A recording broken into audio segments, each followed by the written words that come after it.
হার্টের রোগ হলে আমরা কার্ডিওলজিস্টের কাছে যাই, ব্রেনের রোগ হলে আমরা নিউরোলজিস্টের কাছে যাই, কিডনির রোগ হলে আমরা নেফ্রোলজিস্টের কাছে যাই। কিন্তু মনের রোগ হলে আমরা কার কাছে যাব? সাইকিয়াট্রিস্টের কাছে। কিন্তু মানুষের ধারণা হচ্ছে সাইকিয়াট্রিস্টরা হচ্ছে পাগলের ডাক্তার এবং তাদের কাছে যারা যায় তারা হচ্ছে পাগল।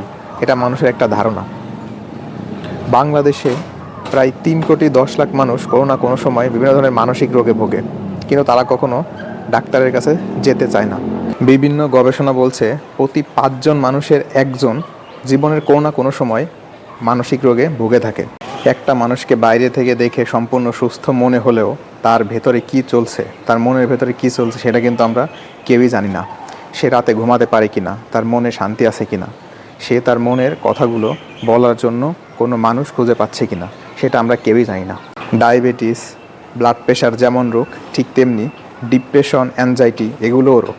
ডায়াবেটিস, ব্লাড প্রেশারের জন্য আমরা যেমন ডাক্তার দেখাই, ওষুধ খাই, ঠিক তেমনি কেউ যদি ডিপ্রেশনে থাকে, অ্যাংজাইটিতে থাকে, তার মনে কোনো শান্তি না থাকে, তাহলেও কিন্তু একটা ডাক্তার দেখানো প্রয়োজন। তাই নিজের সমস্যাগুলোকে লুকিয়ে রাখবেন না, নিজের অনুভূতিকে মানুষের সাথে শেয়ার করুন, প্রয়োজন হলে মনোরোগ বিশেষজ্ঞের সাহায্য নিন।